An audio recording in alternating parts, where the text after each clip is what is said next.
Willkommen zu einem Tutorial in Cinema 4D 12 von Pixel Tutors. Mein Name ist Ralf Herbst.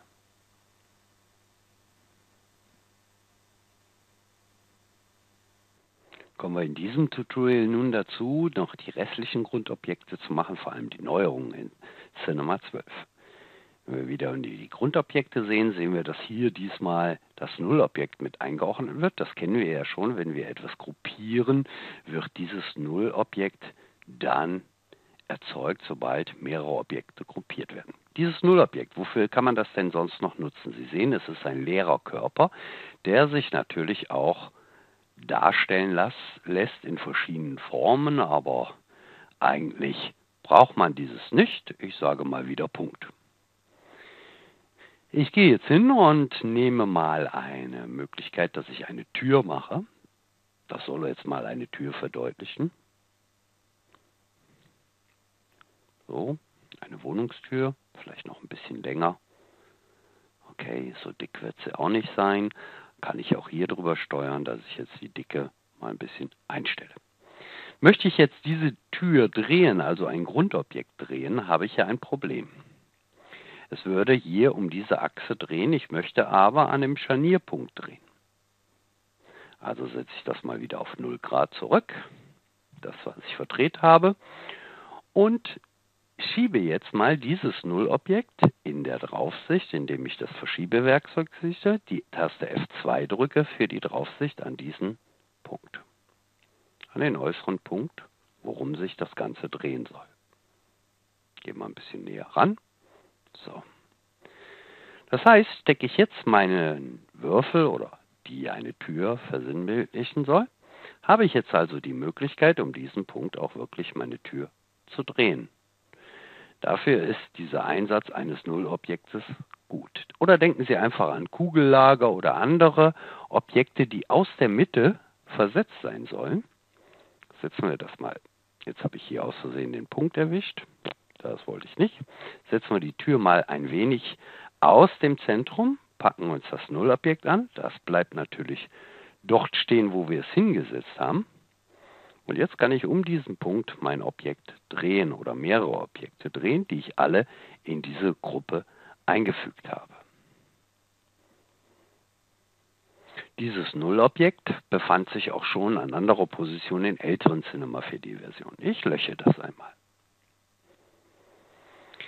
Wenn wir also mehrere Objekte gruppieren, ich will das nochmal zeigen, in eine Gruppe packen, durch den Befehl Alt-G, entsteht ja auch dieses Nullobjekt und eine Achse bildet sich zwischen beiden Punkten. Jedes seiner Objekte hat die Achse in den Mittelpunkt und die Achse entsteht dazwischen.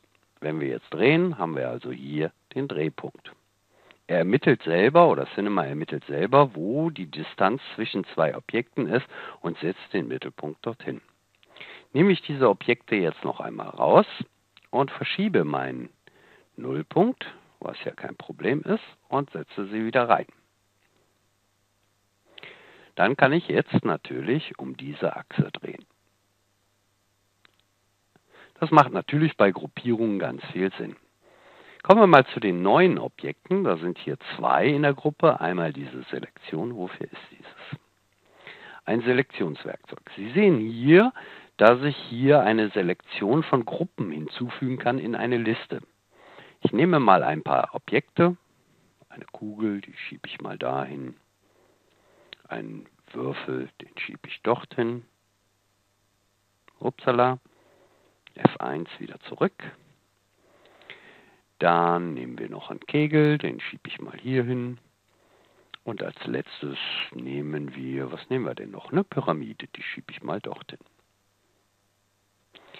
Jetzt habe ich die Möglichkeit, wenn Sie jetzt komplexe Konstruktionen haben, diese alle in eine Gruppe quasi zusammenzufassen und gleich zu selektieren. Ich kann jetzt, wenn ich diese markiere, die eigentlich da reinziehen per Drag and Drop. Aber wie komme ich da jetzt ran? Wenn ich jetzt hier drauf klicke, sind die wieder deselektiert. Klicke ich hier drauf, habe ich das nicht. Dafür gibt es hier diesen Pfeil zurück. Ich klicke auf diesen Pfeil, nochmal zurück, dann sehe ich die Selektion. Jetzt kann ich die per Drag and Drop hier reinziehen. Habe ich also etwas deselektiert, reicht es aus, einen Doppelklick hier drauf zu machen und alle meine Objekte, die sich in dieser Selektion befinden, sind aktiviert. Das ist natürlich sehr nützlich für Animationen später, sogenannte Keyframe-Animationen. Ich kann des Weiteren aber auch diese Selektion hier drüber wiederherstellen, kommt auf dasselbe hinaus. Also ein Doppelklick hier drauf oder hier. Haben wir nachher in dem Objekt noch Objekte verschachtelt, ich setze mal noch eine Kugel in die Kugel, mal ein bisschen tiefer, setze diese Kugel in die andere Kugel rein. Das bedeutet jetzt, dass er also auch diese Unterobjekte hier mit selektieren soll. Dafür kann ich das einschalten. Klicke ich also wieder drauf, sehen Sie, dass diese Kugel auch mit selektiert ist. Also hier dieser Pfeil zurück bringt mich sowieso immer wieder an die Einstellung, wo ich hinkommen möchte. Das wäre also das neuartige Selektionswerkzeug, ist sehr einsatzfreudig bei der Animation, welches ja später in weiteren Tutorials noch folgt. Kommen wir zu dem nächsten neuen, das ist ein XREF-Objekt. Was ist ein XREF? Wenn Sie jetzt später in der Produktion in einer Firma sind, soll es ja die Möglichkeit geben, an einer komplexen Szene mit mehreren Leuten zu arbeiten. Stellen Sie sich einfach vor, Sie haben einen Riesenwald mit Bäumen, möchten den hier reinladen und irgendwelche Szenerie dazu machen, aber an einem anderen Rechner arbeitet ein Kollege weiter an dieser Szene, also der Bäume, und verändert diese Bäume. Diese Veränderungen würden sich dann sofort in Echtzeit hier widerspiegeln. Sie können also an einer Szene mit mehreren Leuten arbeiten. Ich will das mal verdeutlichen, indem ich jetzt mal eine Szene öffne, die ich vorher gespeichert habe, XREF. Da ist auch nichts drin. Ich nehme nochmal dieses XREF. Über dieses XREF kann ich jetzt eine Cinema 4D Szene hinzuladen. Wir haben generell ja die Möglichkeit, mehrere Szenen, Cinema 4D Szenen ineinander hinzuzuladen. Das sehen wir auch noch später. Aber hier haben wir jetzt die Möglichkeit, entweder über ein Netzlaufwerk, also wenn der übers Netzwerk eine Szene hinzuzuladen, oder in meinem Beispiel, weil ich jetzt kein Netzwerk simulieren kann, öffne ich mal hierüber einen J. Das ist ein Charakter, den ich mal öffnen möchte. Ich bekomme jetzt also auch keine Texturen hier rein. Das ist also diese Szene, wo jetzt, sagen wir mal, der Kollege dran arbeitet. Das können wir auch mal selber machen. Das heißt, wir könnten jetzt, der Vorteil ist, hier reingehen. Okay, da kommt eine Meldung, dass ich das in einer früheren Version von Cinema 4D erstellte. Aber dann bin ich in dieser Szene. Die heißt ja JXREF. Gehe ich mal hier drauf und schalte um, bin ich wieder in diese Szene. Das habe ich im Fenster, kann ich immer zwischen mehreren Dateien wechseln, die ich gerade offen habe. Das wäre also der Charakter und ich will aber erstmal zeigen, warum das Ganze. Ich gehe hier mal auf dieses XREF und dann kann ich hier sagen, die Szene kann ich auch manuell jeder mal neu laden. Wenn das animiert ist, kann ich die Animation übernehmen. Und nehmen wir mal an, diese Animation fängt bei dem Bild Nummer 1 an, also bei Nummer 0, ganz von Anfang an. Könnte ich sie aber hierdurch später starten lassen. Das werden wir auch noch in praktischen Beispielen sehen. Was kann ich jetzt hier machen? Ich sehe hier XREF O. O heißt Objekte.